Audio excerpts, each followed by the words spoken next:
राजधानी रांची का प्राचीन तपोवन मंदिर का सौंदर्यीकरण और पुनः निर्माण का कार्य होना है और ऐसे में 9 अगस्त को भूमि पूजन इस मंदिर में होगा। ऐसे में कह सकते हैं कि हम इस वक्त रांची स्थित तपोवन मंदिर में हैं और यहाँ पर तैयारियाँ जो हैं वो शुरू हो चुकी है। आपको बता दें कि यहाँ पर रामनवमी के समय में हज़ारों की संख्या में जो राम भक्त हैं वो आते हैं और रामनवमी के तमाम जो शोभा यात्रा जो अखाड़ा से निकाला जाता है वो इस तपोवन मंदिर में आकर जो है यात्रा करती हैं और यहाँ पर दर्शन करते हैं। और ऐसे में कह सकते हैं कि अब इसका पुनः निर्माण का कार्य जो है वो होना है, वहीं इसकी भूमि पूजन जो है वो 9 अगस्त को होगी। तो कह सकते हैं कि जो यहाँ के श्रद्धालु हैं, जो यहाँ के भक्त हैं, उनके लिए काफ़ी खुशी की खबर है। हमारे साथ महंत ओम प्रकाश जी हैं।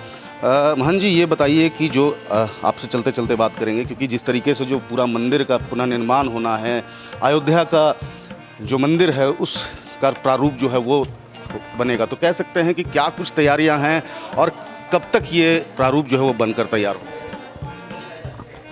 2028 तक इसका तैयारी पूर्ण होने की है। जो इंजीनियर अयोध्या के श्री राम जन्मभूमि के जो इंजीनियर हैं वही आर्किटेक्ट श्री राम जानकी तपोवन मंदिर के हैं, आशीष सोनपुरा जी।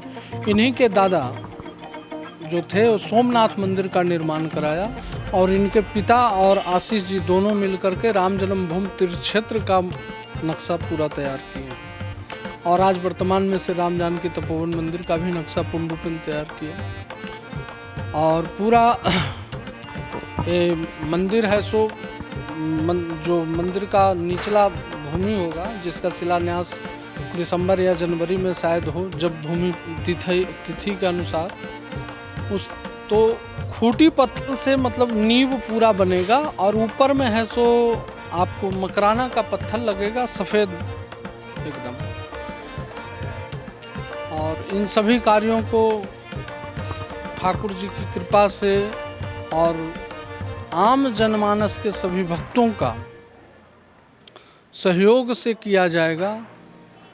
इसमें किसी भी प्रकार का एक व्यक्ति या ऐसा कार्य नहीं होगा, आम जनमानस के सहयोग से ही पूर्ण कार्य किया जाएगा। अच्छा, मुख्यमंत्री ने भी जो है ये कहा था कि सौंदर्यीकरण का काम होगा, लेकिन काम जो है वो बाहर हो रहा है, तो क्या सरकार की तरफ से भी अंदर जो प्रारूप तैयार हो रहा है उसमें सरकार भी मदद करेगी? देखिए, सरकार तो सहमत है, वो किसी भी कार्य को कर सकता है, पर सरकार अकेले ही पूरी मंदिर को बनवा सकता है, इसमें कोई किंतु परंतु किंचित मात्र नहीं है। पर आम जन सहयोग का अगर आप भागीदारिता नहीं रखेंगे तो लोगों में इसका श्रद्धा नहीं होगा। तो श्रद्धा के लिए आम जनमानस को जोड़ना जरूरी है। सरकार बाहरी परिसर का जो सौंदर्यीकरण है वो जिस अनुरूप हेमंत सोरेन जी का इच्छा है उस अनुरूप वो करें, उन्हें कहीं कोई किंतु परंतु नहीं है और कार्य चल रहा है और अच्छा चल रहा है। और आगे भी उन्होंने हमें आश्वासन दिया है कि जहां जो ज़रूरत होगी वो सभी कार्य किए जाएंगे मंदिर के बाहरी परिसर के लिए, और उनकी आगे इच्छा कि वो क्या करेंगे। अच्छा, इस मंदिर की अगर बात करें तो काफ़ी श्रद्धा जो है यहाँ जुड़े हुए हैं लोगों से, काफ़ी आस्था जुड़ी हुई है लोगों की। क्या लगता है कि ये इस मंदिर के बारे में कुछ जानकारी दें कि कितना पुराना मंदिर है और कैसे लोग यहाँ पर जो है इतनी श्रद्धा दिखाते हैं? देखिए, आज हम 9वीं पीढ़ी में यहाँ महंत के रूप में हैं। हमसे पूर्व में यहाँ बाबा सीताशरण जी महाराज और रामदास टाटम्बरी जी महाराज जैसे प्रमुख यहाँ हैं सो भजन किए। बाद में उनके ही शिष्य बाबा रामशरण दास जी के कृपा पात्र शिष्य वेंकटेश्वर दास जी महाराज जो आजीवन काल यहाँ सेवा दिए। उससे पूर्व जो भी महंत थे उन्होंने 10 वर्ष 20 वर्ष है सो यहाँ भजन किया। उसके बाद श्री अयोध्या जी में भी चूँकि उन लोग अपना स्थान है जहाँ से संस्था का आज भी कहें तो संचालन चलता है और यहाँ का हर विषय वस्तु पूजन पद्धति पे श्री अयोध्या जी का नेतृत्व चलते आ रहा है और चलता रहेगा। कल भी जैसे यहाँ भूमि पूजन जो होगा जिसमें अयोध्या से श्री महंत राम नरेश्वरन जी महाराज आज आगमन उनका है और वहाँ के जो यहाँ के पूर्व महंत थे महंत राम शरण दास जी महाराज जो हमारे आचार्य और इस तपोवन की गरिमा को जिन्होंने 4 चांद लगाया, उनके एक अनुज गुरु भाई हम लोग यहाँ अपना एक माँ का पुत्र को भाई ना मानते हुए गुरु भाई की परंपरा है। तो गुरु भाई वाली एक शिष्य के दो, हम एक गुरु के दो चेले हैं, तो वो व्यवहार में तो महंत रामाश्रय शरण जी भी श्री वो रहते हैं भिमानी में, वो भी कल शाम में यहाँ आगमन उनका हो गया है। और बाकी अन्य जितने भी भक्तगण हैं उन लोगों का आचार्य अयोध्या से ही आ रहे हैं, बद्री विशाल शास्त्री, और लोकल के भी आचार्य हैं जैसे कुंज बिहारी पांडे, विजय पांडे, मिथिलेश पांडे, संदीप पाठक और बहुत से अर्चक रहेंगे। श्री राम जानकी तपोवन मंदिर भजन का प्रमुख स्थल रहा।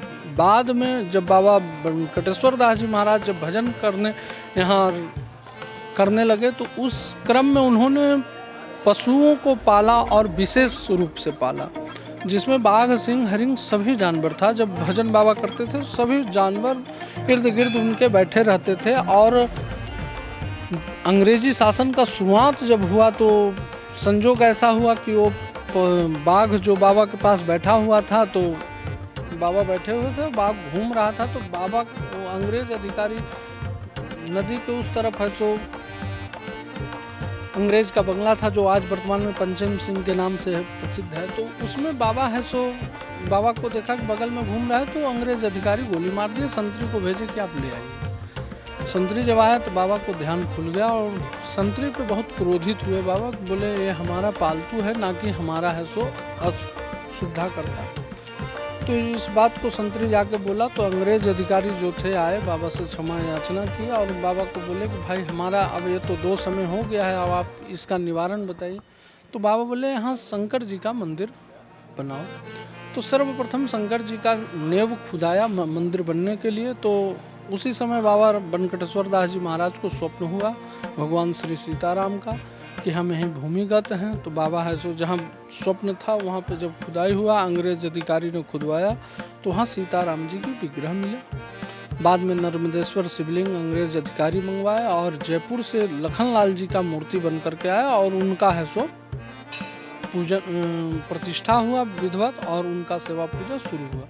बाद में धीरे धीरे समयकालीन बाबा रामशरण दास जी महाराज जो प्रथम हैं, उनके समय में रातू महाराजा गढ़ से श्री हनुमान जी यहाँ आए, जिनका पूजा सेवा आज भी वर्तमान में चल रहा है और भविष्य में चलता रहेगा।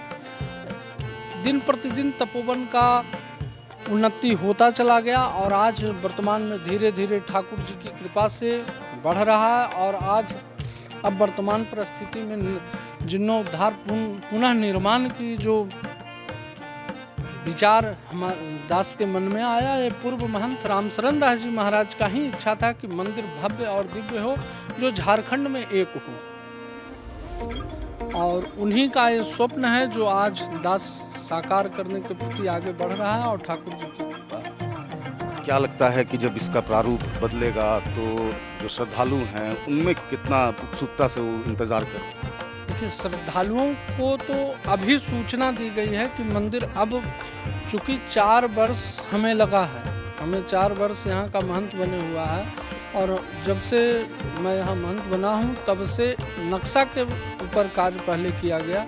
उसके बाद है सो फिर नक्शा को डिजाइन हुआ, फिर डिजाइन के बाद है सो नक्शा को पारित कराया गया, फिर नगर निगम से पास कराया गया। मतलब जितनी भी सरकारी प्रक्रिया हैं उन सभी प्रक्रियाओं को फॉलो करते हुए ही आगे बढ़ा गया है, जिससे कि भविष्य में किसी प्रकार का किंतु परंतु ना हो सके। बिल्कुल, तो कह सकते हैं कि तपोवन मंदिर का प्रारूप जो है वो बदलने वाला है, और ऐसे में कह सकते हैं कि तमाम जो श्रद्धालु हैं वो इस मंदिर में पहुंचते हैं और यहाँ पूजा अर्चना करते हैं। रामनवमी की बात करें तो रामनवमी के दौरान जो भक्त हैं हज़ारों लाखों की संख्या में उमड़ते हैं और इस मंदिर पर आते हैं, मंदिर परिसर में पूजा करते हैं। और अब जब इसका प्रारूप बदलेगा तब की तस्वीर कुछ और होगी, और ऐसे में कह सकते हैं कि देखिए कुछ भक्त भी यहाँ आ रहे हैं, श्रद्धालु यहाँ आ रहे हैं। मैडम, तपोवन मंदिर का जो प्रारूप है वो बदलने वाला है, कल इसका भूमि पूजन, कितनी खुशी है? बहुत खुशी है, बहुत सुंदर, बहुत अच्छा शुभ काम होने वाला है। कब से आ रही है मैम आप? हम 80s से। मंदिर का जो पूरा रूप है, प्रारूप है, वो बदल जाने हैं, क्या लगता है कि सुंदर होगा जी? बिल्कुल, तो देखिए तमाम जो श्रद्धालु हैं उनका भी कहना है कि जब इसकी तस्वीर बदलेगी इस मंदिर की तो काफ़ी खुशी होगी, काफ़ी उत्सुकता है लोगों में। और अब देखने वाली बात होगी कि अब इसका जो भूमि पूजन है वो होने वाला है, और ऐसे में अब जो शिलान्यास का कार्यक्रम है वो नवंबर में रखा गया है। तो कह सकते हैं कि आने वाले कुछ सालों में मंदिर का जो रूप है, मंदिर का जो प्रारूप है वो बदल जाएगा। सो नवल किशोर के साथ अंकुर सिन्हा, समाचार प्लस, रांची।